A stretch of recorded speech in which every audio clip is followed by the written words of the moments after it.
अस्सलाम वालेकुम dear students, आज हम स्टार्ट करने वाले हैं bank reconciliation statement class 11th को भी सॉल्व करूंगा और थोड़ा बहुत कंसेप्ट इसका भी बोलूंगा। बैंक रिकंसिलिएशन स्टेटमेंट होता क्या है, हम क्यों बनाते हैं, और एक न्यूमेरिकल क्वेश्चन भी करेंगे बुक से, ठीक है ना। एंड लास्ट हमने पढ़ा था सब्सिडीज बुक्स, उसका हमने एक क्वेश्चन भी किया था। चलिए स्टार्ट करते हैं। आज ये होता क्या है बैंक रिकंसिलिएशन स्टेटमेंट।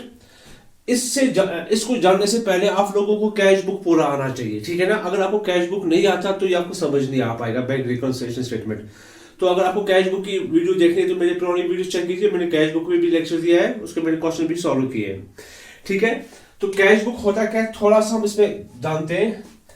तो इसमें क्या होता है, यूज ऑफ कैश बुक। ये जो हमारा चैप्टर है यहाँ पर कैश बुक का यूज होता है, ठीक है ना।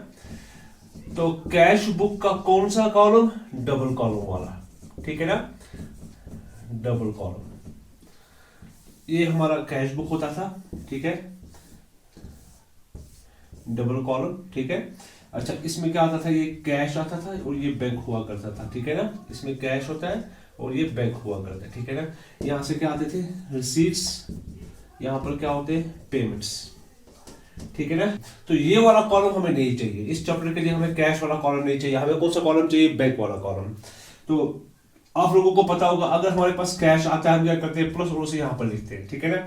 अगर हमसे कैश जाता है हम क्या करते हैं, माइनस और उसे यहाँ पर करते हैं क्रेडिट, ठीक है ना। जब हमारे बिजनेस में कैश आता है हम क्या करते हैं, डेबिट बैंक में, और जब हमारे बिजनेस से कैश जाता है हम क्या करते हैं, क्रेडिट, ठीक है ना।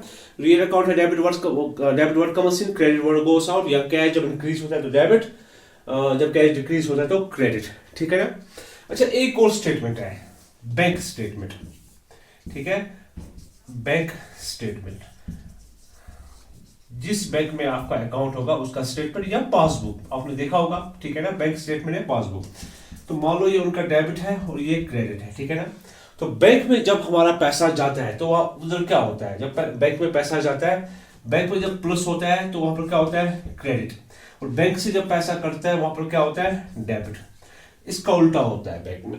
अच्छा, अब ऐसा क्यों होता है, अक्सर आपने देखा होगा जब फोन में आपका फोन नंबर जब लिंक होता है बैंक के साथ, तो amount has been credited in your bank account और amount has been debited from your account, ठीक है ना।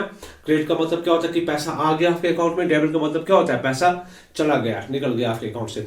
लेकिन डेबिट तो हमने समझा है कि आना, पैसा आना, कैश आना, और क्रेडिट को हमने क्या पढ़ा है कि पैसा जाना। तो बैंक क्यों उल्टा करता है, ठीक है ना। बैंक के पास जो पैसा होता है वो अपना पैसा नहीं होता है, कस्टमर का पैसा होता है, ठीक है ना। अब कस्टमर का पैसा बैंक को वापस भी करना है, तो बैंक के पास वो क्या होती है, वो लायबिलिटी होती है, ठीक है ना। बैंक के पास जो कस्टमर का पैसा होता है सेविंग अकाउंट में, फिक्स्ड अकाउंट में या किसी और अकाउंट में, वो क्या होती है, वो लायबिलिटी होती है, क्योंकि at point of time bank को वो पैसा सारा वापस देना होता है। तो लायबिलिटी कहां से स्टार्ट होती है, हमेशा क्रेडिट से स्टार्ट होती है, ठीक है ना। तो लायबिलिटी जब इंक्रीज होती है तो बैंक क्या करता है, क्रेडिट। लायबिलिटी जब डिक्रीज होती है तो बैंक क्या करता है, डेबिट। इंक्रीज कैसे होगी, जैसे हम अपने बैंक अकाउंट में पैसा डालेंगे तो बैंक पर लायबिलिटी बढ़ गई, तो बैंक इसीलिए क्या करेगा, उसे क्रेडिट। तो जब हम बैंक से पैसा निकालते हैं तो लायबिलिटी बैंक की कम हो जाती है, तो इसलिए बैंक क्या करता है, उसे डेबिट। सो ये रीजन था, ठीक है। अच्छा, हम ये क्यों पढ़ रहे हैं, ठीक है। एक बात देखिए, मान लो ये हमारा मंथ है, ठीक है ना। ये मंथ हमारा है मार्च का 2022। तो हमने बैंक में कैश डाला, टू कैश अकाउंट हमने डाला 10,000, तो हम क्या करेंगे, डेबिट साइड में, ठीक है ना।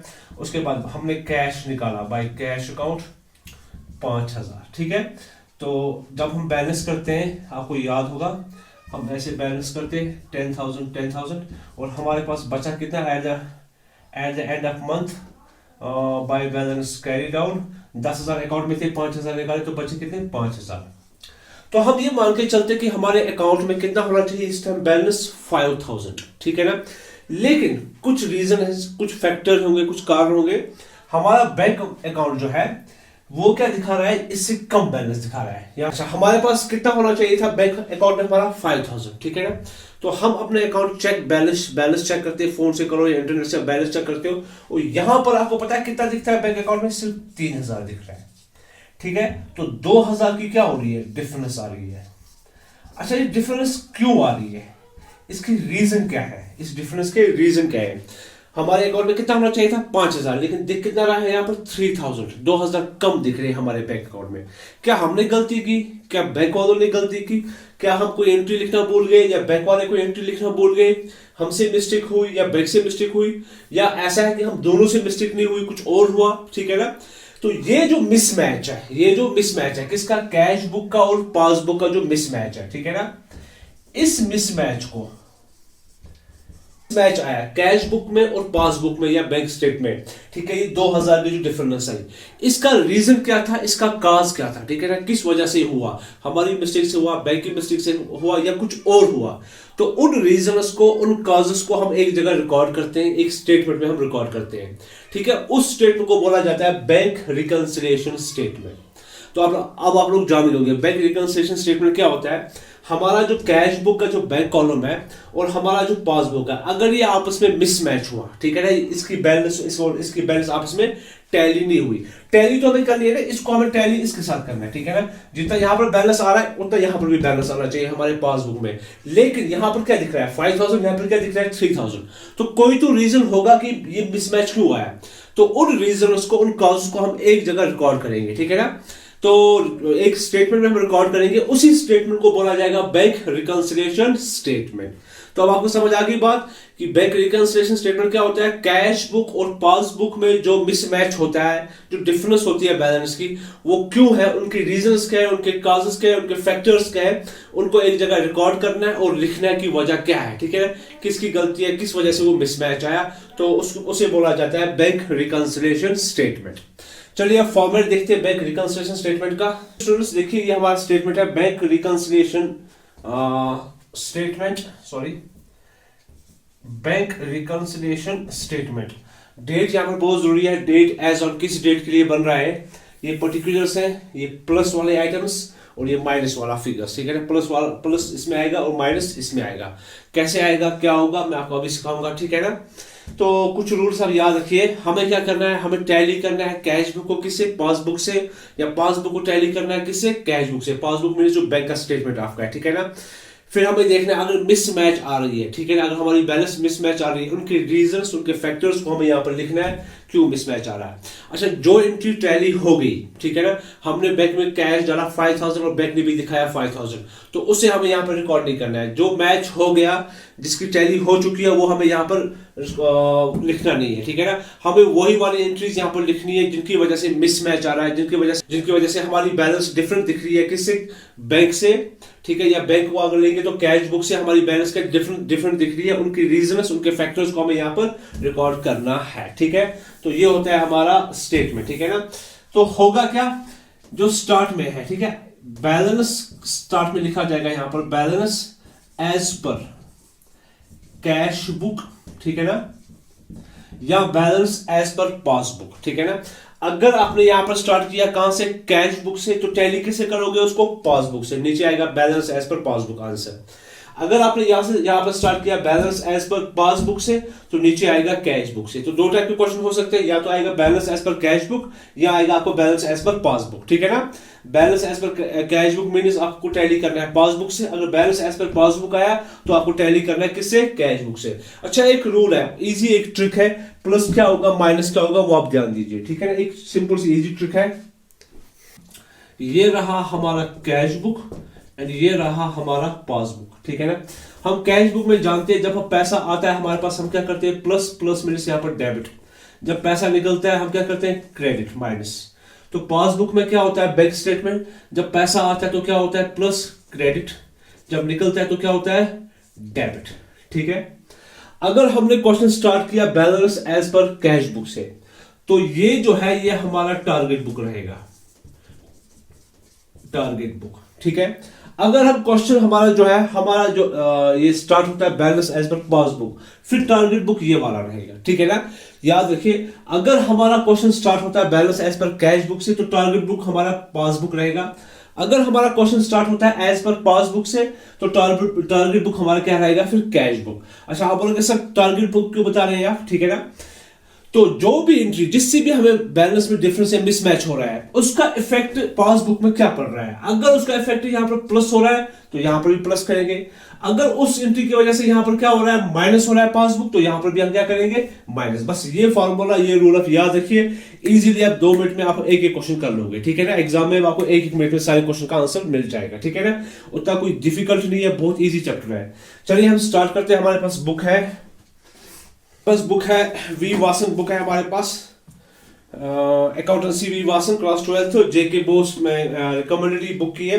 तो हम करेंगे question number 3 start. Question number 3 को हम सॉल्व करेंगे। तो यहाँ पर आप क्वेश्चन देख सकते हो। तो क्वेश्चन नंबर 3 हम स्टार्ट करेंगे, ठीक है। तो क्वेश्चन स्टार्ट करते हैं। Prepare bank reconciliation statement from the following, ठीक है ना।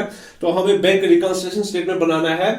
Balance as per cash book as on 31 October 2013। तो 31 अक्टूबर 2013, 31 अक्टूबर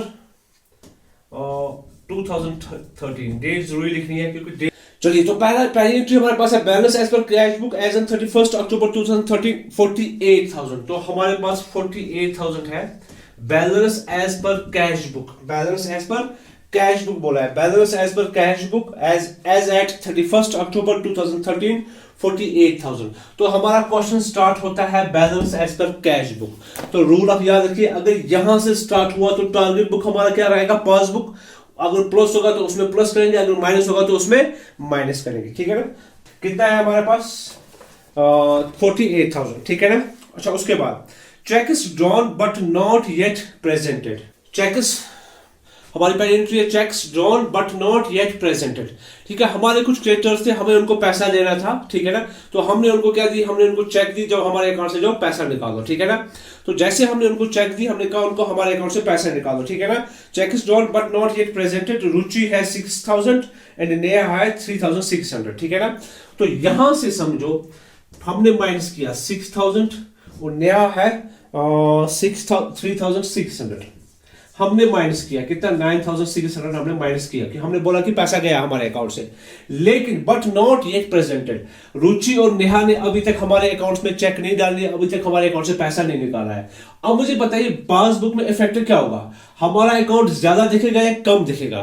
पैसा तो अभी उधर पड़ा है, पैसा निकला नहीं अकाउंट से, ठीक है ना। तो हमारा अकाउंट प्लस दिखेगा या माइनस दिखेगा, हमारा अकाउंट क्या दिखेगा प्लस। तो हम इसको क्या करेंगे यहाँ पर प्लस में डालेंगे। हमने चेक्स इशू की थी अपनी पार्टीज को, अपने क्रेडिटर्स को, क्या आप निकालो हमारे बैंक से पैसा, लेकिन उन्होंने अभी तक चेक को प्रेजेंट नहीं किया था बैंक में। तो हमारी बैंक बैलेंस अभी ज्यादा दिख रही है किससे, कैश बुक से, क्योंकि कैश बुक से हमने 9,600 माइनस कर लिया है। तो ये एंट्री कहां पर जाएगी, प्लस में जाएगी। तो हम क्या लिखेंगे cheques issued but not yet presented, but not yet presented. अच्छा किसकी थी, एक रुचि और नेहा। कितना था ये 6,000 एंड 3,600। ये कितना हो गया टोटल 9,600। हमने इसको क्या किया प्लस। तो मैंने बताया आपको अभी क्यों प्लस किया, क्योंकि पासबुक इससे हमारा ज्यादा दिख रहा था, क्योंकि हमने कैश बुक से माइनस किया था। नेक्स्ट एंट्री हमारे पास है checks paid into bank but not yet credited. Madhu 1900 and Shashank 3,300, ठीक है। इस चेक्स कलेक्टर का मतलब क्या होता है कि हमारी चेक है, हमारे अपने बैंक, हम है अपने बैंक अकाउंट में पैसा जमा करना है। तो हमने क्या डाली बैंक में, चेक डाली। तो बैंक क्या करता है, जब हम चेक डालते हैं तो कलेक्ट करने में उसे कभी 2 दिन या 3 दिन लग जाते हैं, तो उसमें थोड़ा टाइम लगता है, ठीक है ना। तो हमारे पास चेक थी, हमारे पास 2 चेक्स थी, एक थी मधु की 1900 और थी हमारे पास शशांक की 3,300, ठीक है ना। तो हमने अपने कैश बुक में प्लस की एंट्री की कि हमारे पास पैसा आया, हमारे बैंक में पैसा गया, लेकिन यहां पर अभी कोई इफेक्ट लगाई नहीं, यहां पर अभी बैंक ने कलेक्ट नहीं किया। तो यहां पर क्या हुआ, कैश बुक में प्लस हुआ, लेकिन हमारा बैंक बुक क्या दिखेगा, माइनस दिखेगा, क्योंकि इसी अमाउंट से वो कम दिखेगा, ठीक है। कितना कम दिखेगा, 5,200 रुपीज, 5,200 रुपीज। तो इस एंट्री का इफेक्ट क्या पड़ा पासबुक पे, माइनस हुआ। तो हम भी क्या करेंगे, इसको माइनस करेंगे यहां पर। तो लिखेंगे तीसरी एंट्री हमारे हम cheques deposit but not yet collected या credited. Cheques deposited but not yet credited. अच्छा किस किस की चेक थी ये, मधु 1900, and Shashank 3,300. Shashank 3,300, ये टोटल बनता है हमारे पास 5,200, ये जाएगा माइनस में, 5,200 गया माइनस में, ठीक है। तो नेक्स्ट हमारे पास क्या है, bank charges not yet entered in the cash book ₹450। Bank ने हमारे चार्जेस कुछ काट लिए 450 रुपया। कौन से चार्जेस, एटीएम चार्जेस हो सकते हैं, debit card charges, credit card charges, कोई किसी भी सर्विस के चार्जेस काट लिए बैंक ने, ठीक है ना। लेकिन हमें पता नहीं था तो हमने कैश बुक में कोई एंट्री की नहीं। अब मुझे बताइए बैंक में क्या हुआ, माइनस हुआ है, ठीक है। बैंक क्या दिखा रहा है कि माइनस किया, हमने कुछ नहीं किया, तो बैंक में माइनस हुआ तो हम भी क्या करेंगे, यहाँ पर माइनस करेंगे। तो entry number 4, bank charges not yet recorded in cash book, कितना है ये, 450। तो माइनस है तो हम भी यहाँ पर कहां पर डालेंगे, माइनस वाली फिगर में डालेंगे। अच्छा, नेक्स्ट हमारे पास है interest on debentures and dividend shares collected by the bank directly. अच्छा, हमारे पास इंटरेस्ट और डिविडेंड आया है 2400 का। इंटरेस्ट भी इनकम होती है, डिविडेंड भी इनकम होती है। तो बैंक ने डायरेक्टली कलेक्ट किया है, ठीक है ना, 2400 प्लस किया है। लेकिन हमें इस एंट्री का पता नहीं है, तो हमने कोई एंट्री नहीं की, हमें पता ही नहीं चला कि हमारे अकाउंट में पैसा आया है इंटरेस्ट और डिविडेंड का। तो बैंक में क्या हुआ, बैंक में प्लस हुआ, तो हम भी यहां पर क्या करेंगे, प्लस करेंगे। तो एंट्री नंबर 5 हमारे पास क्या है, interest and dividend collected by bank. Interest and dividend collected by bank कितना था, 2,600 प्लस है, तो हम भी प्लस करेंगे। अच्छा, अब लास्ट हमारे पास है life insurance premium paid by bank account to the standing orders ₹1200।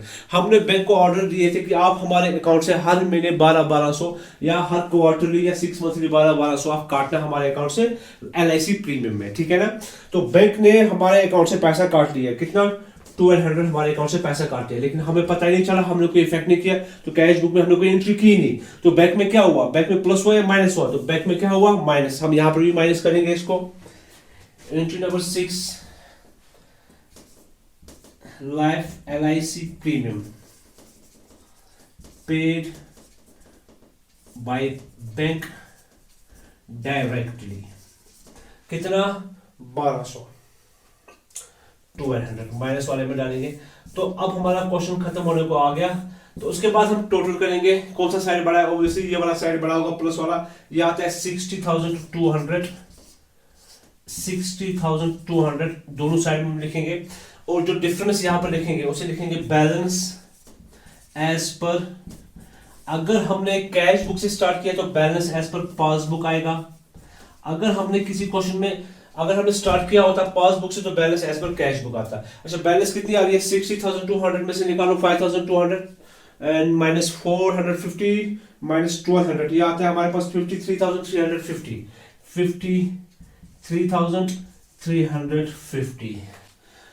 So dear students, ये था हमारा क्वेश्चन। कल हम और कुछ क्वेश्चन करेंगे, थोड़ा कॉम्प्लिकेटेड क्वेश्चन भी लेंगे हम, तो जल्दी से इस चैप्टर को खत्म करेंगे।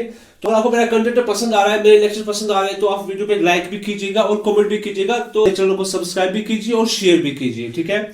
सो thank you my dear students.